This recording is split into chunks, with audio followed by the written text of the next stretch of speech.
Aujourd'hui, je vais vous parler de découvrir votre grandeur. Saul était le leader d'Israël. Pendant 40 jours, un géant nommé Goliath sortait le matin et le soir pour insulter les Israélites. Sa taille et sa force, associées à ses menaces intimidantes, paralysaient l'armée israélienne. Cela jusqu'à ce qu'un adolescent nommé David arrive pour apporter le déjeuner à ses frères. Lorsqu'il entendit les insultes de Goliath et qu'il vit les soldats fuir de peur, quelque chose se leva à l'intérieur de lui. Il dit, « Qui est ce Philistin incirconcis pour qu'il défie les armées du Dieu vivant ?» Il partit affronter Goliath, sans armure, toujours vêtu comme un berger qui s'occupait des moutons de son père. Non pas avec une épée ou une lance, mais avec la fronde qu'il avait utilisée pour éloigner les lions et les ours de ses moutons. Il prit 5 pierres lisses et courut vers le géant. Saul et ses hommes suivaient cette scène avec attention, sûrs que David allait être écrasé. Mais David lança une pierre avec une telle habileté et une telle force qu'elle frappa Goliath au front, le fit tomber inconscient. Saul resta là, incrédule. Il n'en revenait pas. Comment David avait-il appris à se battre comme un guerrier? Ou avait-il appris à parler si puissamment qu'il captait l'attention des deux camps, les Israélites et les Philistins? D'où venait cette confiance en lui, ce leadership qu'il avait formé? Il s'approcha de David et ne lui dit pas « Félicitations, c'était incroyable. Merci d'avoir pris les devants. » Il lui dit, 1 Samuel, chapitre 17, verset 58, « David, parle-moi de ton père. » Il voulait savoir, d'où viens-tu? Comment as-tu pu faire cela? Tu dois avoir un père incroyable. David répondit, il s'appelle Jessé. Nous vivons dans la ville de Bethléem. Je peux imaginer Saul dire à un assistant, renseigne-toi sur Jessé. Je veux tout savoir. La recherche revient. C'est un berger. Il vient d'une famille ordinaire. Il vit dans une maison typique, fait ses courses à Walmart, mange chez Chick-fil-A, regarde les Kardashians, rien de remarquable chez lui. Saul était perplexe. Comment ce jeune homme pouvait-il avoir une telle grandeur en lui? Comment pouvait-il se lever et devenir un héros alors qu'il venait d'une famille ordinaire? La raison pour laquelle Saul était confus, c'est que David ne lui avait pas donné toute la réponse. Il lui parla de Jessé, de son père biologique, mais il ne lui parla pas de son Père céleste. Votre grandeur, votre courage, le héros en vous, cela ne vient pas de votre père biologique. L'Écriture dit, Jacques chapitre 1 verset 17, « Tout don parfait vient d'en haut, du Père des Lumières. » Jessé était un bon père. Il faisait de son mieux pour s'occuper de David, pour s'occuper de la famille. Il avait envoyé David apporter le déjeuner à ses frères. Il voulait s'assurer qu'ils allaient bien. Mais comme chacun de nous, Jessé avait des limites, des faiblesses. Il ne parlait pas de foi à David. Il ne l'encourageait pas à poursuivre ses rêves. Lorsque le prophète Samuel arriva chez lui pour choisir le prochain roi d'Israël, Jessé ne fit même pas venir David des champs. Il ne pensait pas que David avait l'étoffe d'un roi. Il pensait, David est trop jeune, trop petit. Il n'est pas très talentueux. Il ne fera jamais rien de grand. Il sous-estimait David. La bonne nouvelle, c'est que les gens ne déterminent pas votre destinée. Vos dons, vos talents, votre potentiel, le roi en vous, cela vient de votre Père céleste. C'est pourquoi Saul était confus. Il voyait la grandeur en David. Il savait qu'il y avait un roi en lui, un changeur de monde. Il se disait, ai-je raté quelque chose? N'est-ce pas le fils de Jessé? Il ne vient pas d'une famille ordinaire. Ils n'ont jamais fait quoi que ce soit de remarquable. Voici la clé. Vous venez de votre Père, mais vous venez de Dieu Tout-Puissant. Il vous a connu avant même que vous soyez formé dans le ventre de votre mère. Vous avez peu être un père comme Jessé, qui ne voyait pas votre potentiel, qui ne vous encourageait pas à rêver grand, à poursuivre ce que Dieu a mis dans votre cœur. Vous vous sentez limité. Comme David, vous avez été laissé dans les champs. Mais non, Dieu sait comment vous faire rentrer. Il sait comment faire ressortir les dons qu'il a mis en vous. Comment vous faire briller. Votre moment arrive. Vous irez plus loin que ce que les gens pensaient. Vous accomplirez des rêves plus grands qu'ils ne l'imaginaient.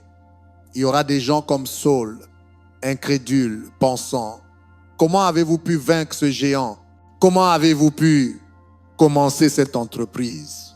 Comment avez-vous pu obtenir le Compaq Center? Comment avez-vous pu diriger cette société en termes de vente? Ce que vous accomplirez ne correspondra pas à d'où vous venez. Peut être que vous avez une grande famille, des gens qui ont excellé, fait de grandes choses, mais ce que Dieu a pour vous est plus grand. Il veut que chaque génération progresse. Je suis fier d'être le fils de John Austin. C'était un père formidable, mais je réalise que je ne suis pas seulement le fils de John, je suis le fils du Dieu très haut. Nous célébrons nos pères, nous les honorons.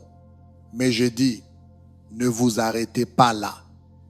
Reconnaissez que les dons, le courage, la créativité, la grandeur viennent de votre Père céleste. Ne vous sous-estimez pas. Ne vous faites pas d'excuses pour vous contenter de « Je suis allé aussi loin que n'importe qui dans ma famille. Je n'avais personne pour m'aider. Gabriel Lumière, mon père n'était pas là. Votre Père céleste était là tout le temps. Il veillait sur vous bien avant votre naissance. Ce qu'il a commencé, il va le terminer. Il y a des dons et des talents en vous qu'il va faire ressortir. Vous allez entrer dans une nouvelle audace, confiance en vous, voir la faveur et l'augmentation que votre famille n'a jamais vue. Les parents de mon père, mes grands-parents, étaient de très bonnes personnes. Ils étaient aimants et gentils, mais ils n'avaient pas beaucoup de vision. Ils ont tout perdu pendant la Grande Dépression. Ils étaient très pauvres, luttaient pour joindre les deux bouts. Mon père est allé à l'école avec des trous dans ses chaussures, des trous dans ses pantalons. Il a dû abandonner l'école secondaire pour travailler à la ferme. On aurait dit qu'il était limité, que c'était sa destinée. Juste survivre. C'est tout ce qu'il avait vu en grandissant. Mais à 17 ans, il rentrait chez lui d'une boîte de nuit à 2 heures du matin. Il leva les yeux vers les étoiles et commença à réfléchir à Dieu, à ce qu'il allait faire de sa vie. Il n'avait pas été élevé dans la foi, n'était jamais allé à l'église, mais cette nuit-là, il ressentit un sens du but. Il sut qu'il était fait pour plus. Le lendemain matin, il alla à l'église avec un ami et donna sa vie à Christ. Quelque chose prit vie à l'intérieur de lui. Il sentit Dieu l'appeler à devenir pasteur. Personne dans sa famille n'avait de formation en ministère. Il n'y avait pas de passé de pasteur et de leader. Ils étaient fermiers. Il dit à ses parents qu'il allait quitter la ferme et commencer à prêcher. Ils lui dirent, John, tu ferais mieux de rester ici avec nous. Tout ce que tu sais faire, c'est travailler à la ferme. Tu vas sortir et échouer. Ils avaient de bonnes intentions. Ils essayaient de le protéger. Mais comme Jessé, ils ne pouvaient pas voir son potentiel. Ils ne pouvaient pas voir sa grandeur. Ils pensaient, nous sommes pauvres. Tout ce que nous savons faire, c'est cultiver. C'est notre fils. Nous l'avons élevé. C'est tout ce qu'il sait faire. Ils ne réalisaient pas que la grandeur ne vient pas des gens. Elle vient de Dieu. Et oui, nos pères naturels notre famille. Ils nous influencent. Ils nous enseignent ce qu'ils savent. Mais vos dons, talents, courage, faveur, cela vient de votre Père céleste. Vous n'êtes pas limité par ce que les gens ne vous ont pas donné. Mon père a dû faire de l'autostop, mais il a quitté la maison et a commencé à prêcher dans les prisons, dans les maisons de personnes âgées. Les portes se sont ouvertes. Il a pu retourner, finir ses études secondaires. Il est allé au séminaire, a dirigé de grandes églises, a fondé une église, a été pasteur ici pendant près de 40 ans. En chemin, j'entends quelqu'un demander de quel fils s'agit-il. Il est vraiment talentueux, c'est un orateur exceptionnel, un grand leader qui influence tant de personnes. Lorsqu'ils ont découvert qui étaient ses parents, ils se sont dit, comment est-ce possible? Ça n'a aucun sens. Parce qu'il ne regardait que son Père naturel. Tout bon don vient de votre Père céleste.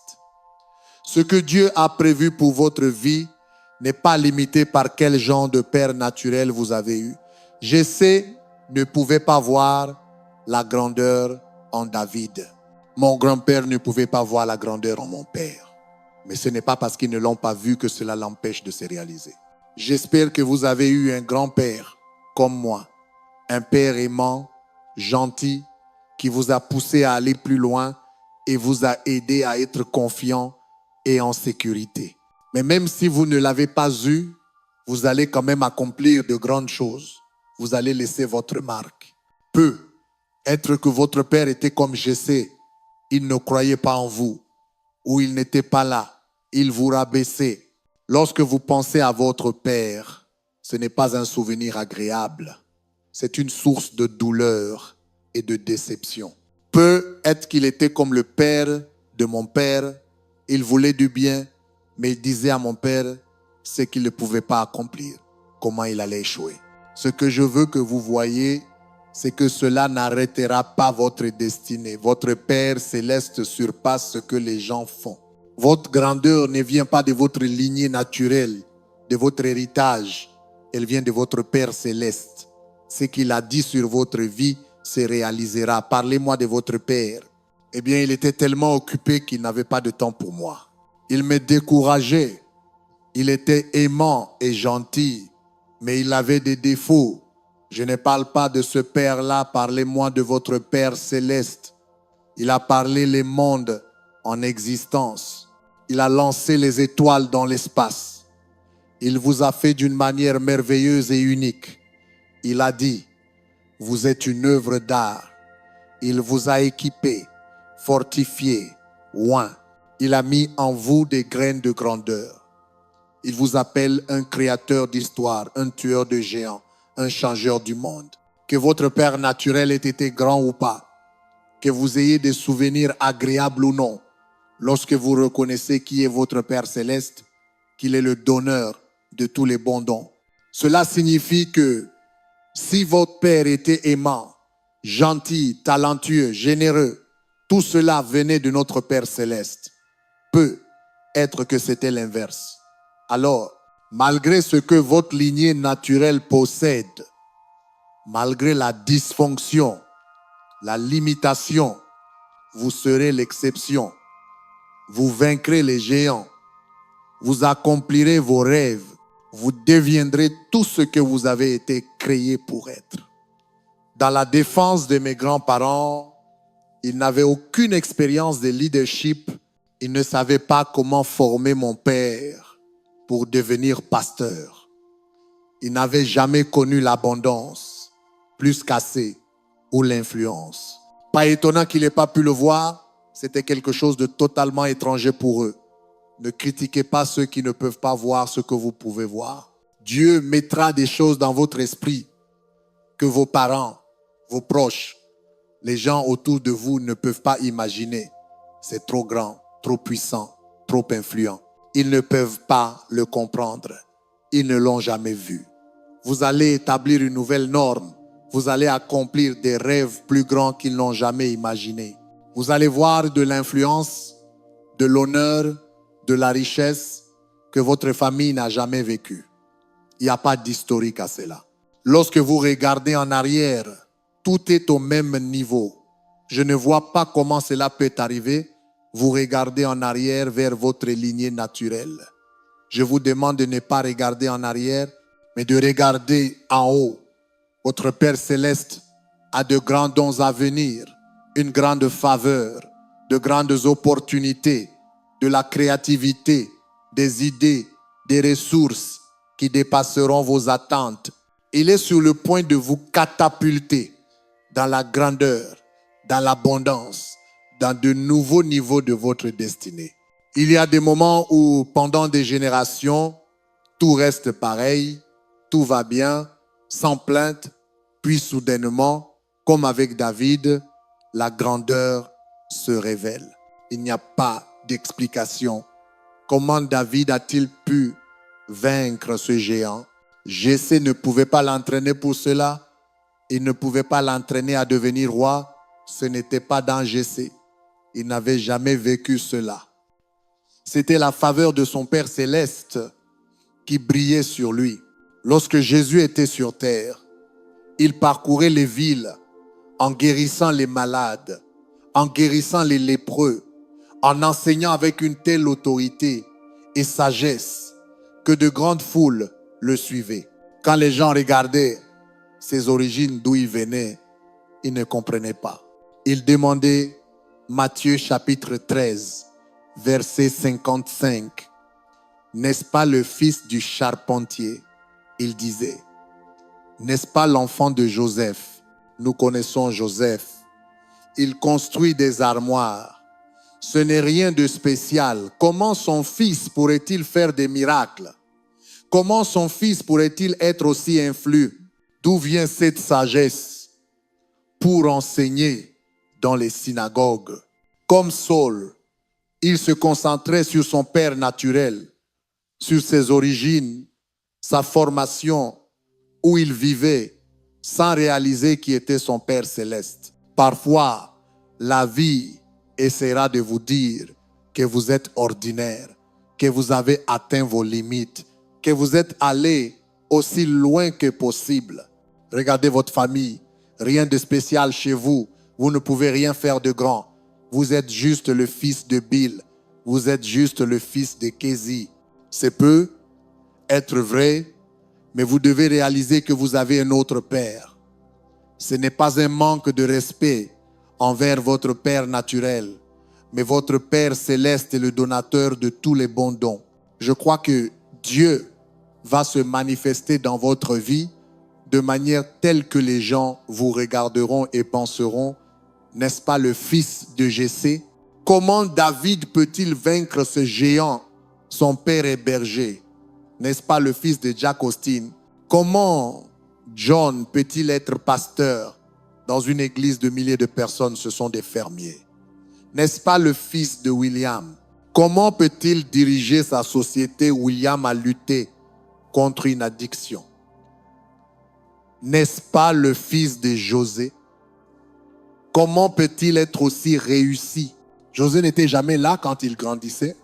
Votre destinée n'est pas limitée par la façon dont vous avez été élevé. Elle n'est pas limitée par les niveaux atteints par vos parents. Dieu veut que vous alliez plus loin. Maintenant, entrez en accord avec lui. Arrêtez de vous voir comme ordinaire, limité. Nous avons tous ces problèmes d'addiction, cette dépression. Nous n'avons jamais eu de chance. C'est juste qui nous sommes. Ce n'est pas qui vous êtes. Votre lignée spirituelle surpasse votre lignée naturelle. Si vous voulez voir la grandeur qui vous appartient, la faveur, l'influence, le talent, vous devez regarder vers votre Père céleste. C'est ce que David a fait. C'est là qu'il a trouvé le courage, la force, la faveur. Il ne regardait pas son histoire, sa lignée familiale, ce que son père avait accompli. S'il s'était concentré sur cela, il n'aurait jamais quitté les champs de berger. il aurait vécu dans la peur, limité, et nous ne parlerions pas de lui. David a compris ce principe.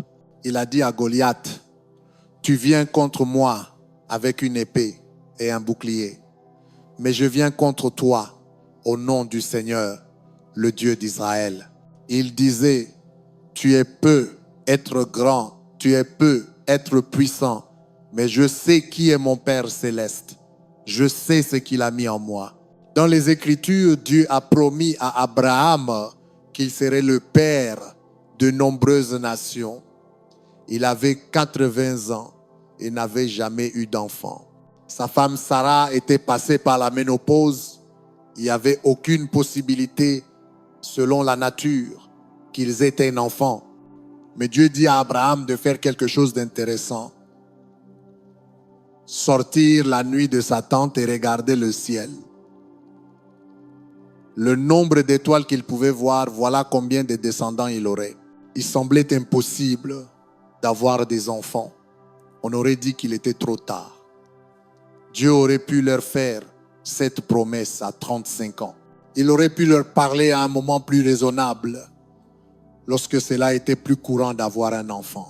Mais souvent, Dieu attend que les probabilités soient contre nous, que nous ne voyons pas comment cela peut arriver, afin que, quand cela se réalise, tout le monde sache que c'était sa faveur.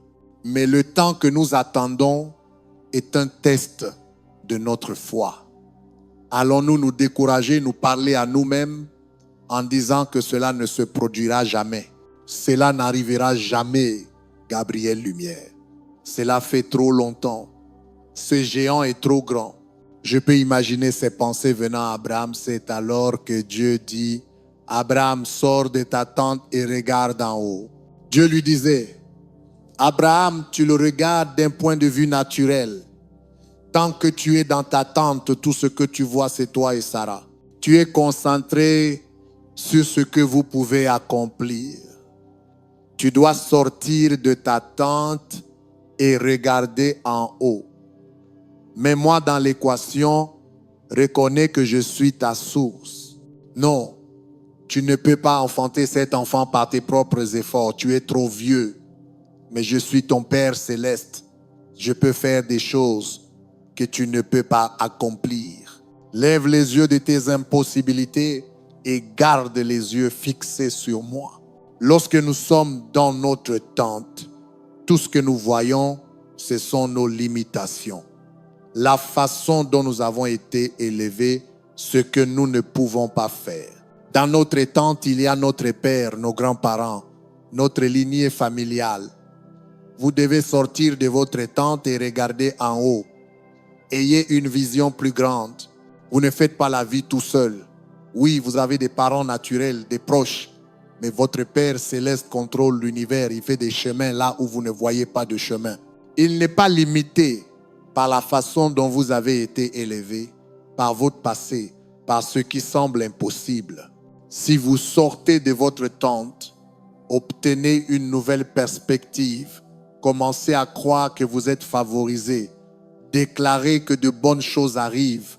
Vous verrez alors votre Père céleste transformer des situations impossibles. Vous amener plus loin que vous n'avez jamais imaginé. Il semblait que, à l'adolescence, David était coincé dans les champs avec ses moutons. Dieu avait mis de grandes choses dans son cœur. Il savait au fond de lui qu'il était destiné à laisser sa marque. Mais année après année, il s'occupait des moutons. Je peux imaginer qu'il commençait à se décourager. Cela ne va jamais arriver. Dieu lui disait, David, sors de ta tente, obtiens une nouvelle perspective. Je peux le voir dans les champs, la nuit, levant les yeux vers les étoiles, ressentant ce nouveau sens de la destinée. Il entendait son Père céleste lui murmurer, la grandeur que j'ai mise en toi est sur le point de sortir.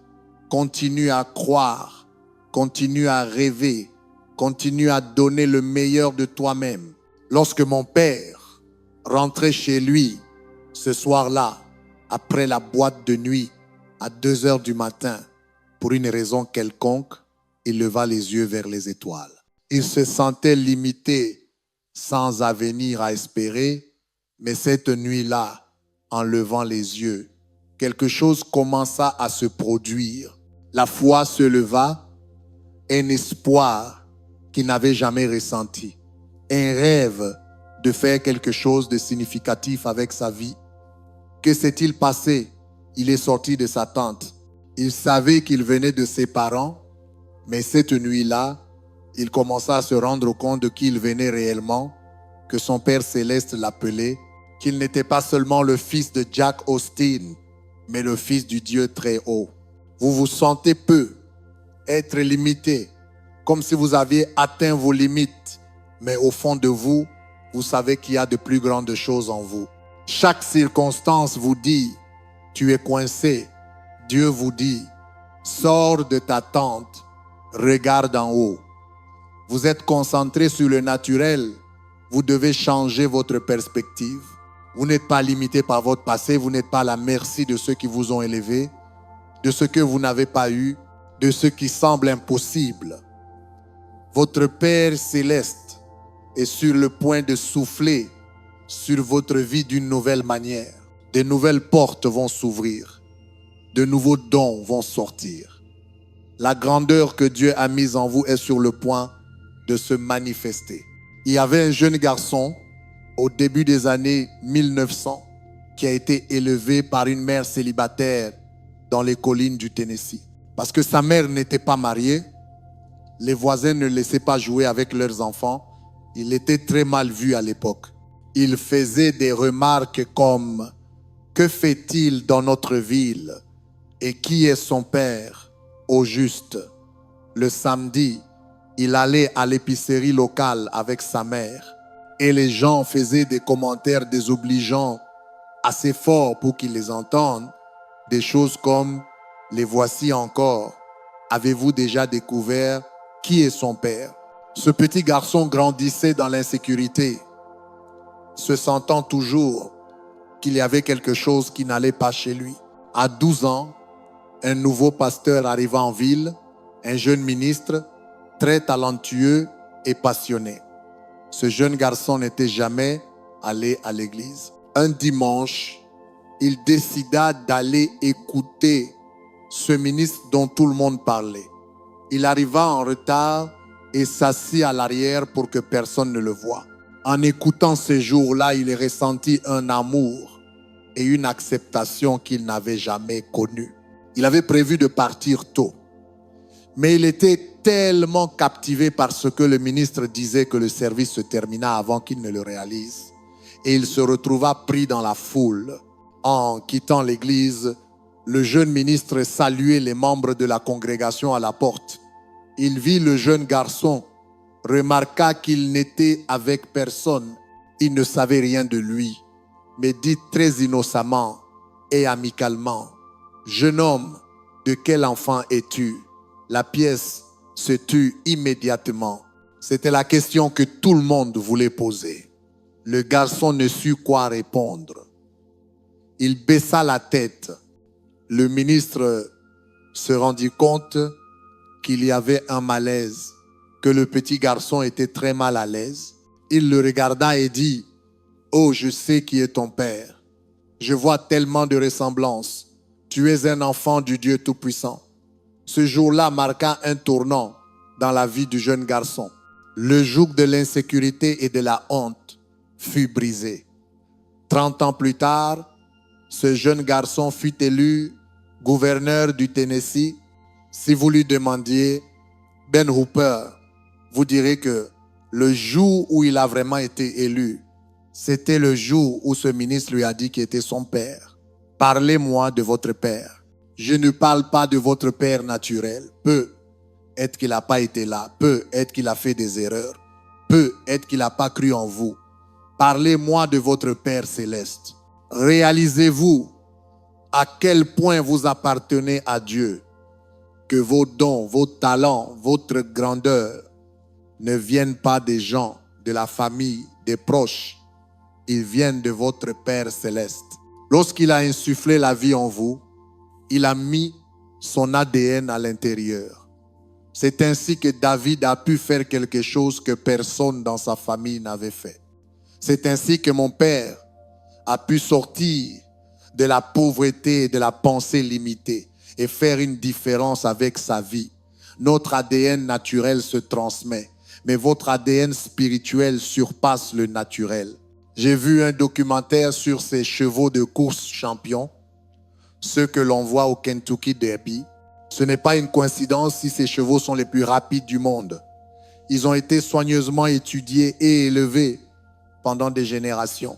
Il peut coûter des centaines, des milliers de dollars pour croiser un cheval de course avec un étalon champion. C'est très coûteux. Avant l'élevage, le propriétaire ira remonter la lignée de l'étalon jusqu'à 50, voire 60 ans en arrière pour étudier la lignée d'un étalon particulier.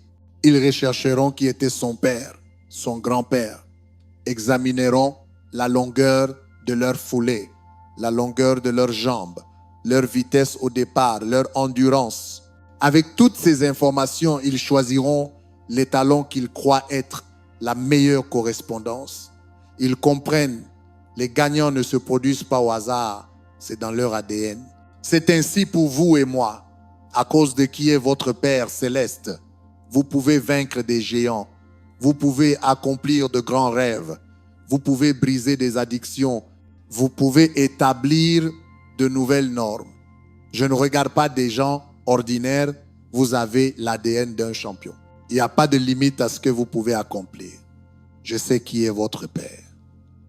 Il n'y a aucun obstacle que vous ne puissiez surmonter. J'ai vu votre Père le faire. Il n'y a aucune lutte qui puisse vous retenir. Votre Père est Jéhovah Jireh, le Seigneur qui vous pourvoit. Maintenant, faites votre part. Sortez de votre tente. Obtenez une nouvelle perspective. Vous n'êtes pas limité par la manière dont vous avez été élevé. Vous n'êtes pas désavantagé par ce que vous n'avez pas reçu, par ceux qui vous ont précédé. Vous entendez ceci parce que vous êtes sur le point de voir la grandeur qui est en vous se manifester. Les gens vont se demander, n'est-ce pas le fils du charpentier? N'est-ce pas le fils de Jessé? N'est-ce pas le fils de Jacques Austin? Préparez-vous, vous êtes sur le point de défier les probabilités. Je crois et déclare, Dieu est sur le point de faire quelque chose d'extraordinaire, d'inhabituel. Une faveur qui vous catapultera en avant. Des dons et talents qui vont sortir que vous ne saviez même pas que vous aviez. Du courage, de la confiance en soi, de la créativité comme vous n'en avez jamais vu. La guérison arrive, la promotion, de bonnes opportunités, la plénitude de votre destinée au nom de Jésus. Et si vous le recevez, pouvez-vous dire Amen aujourd'hui? Amen.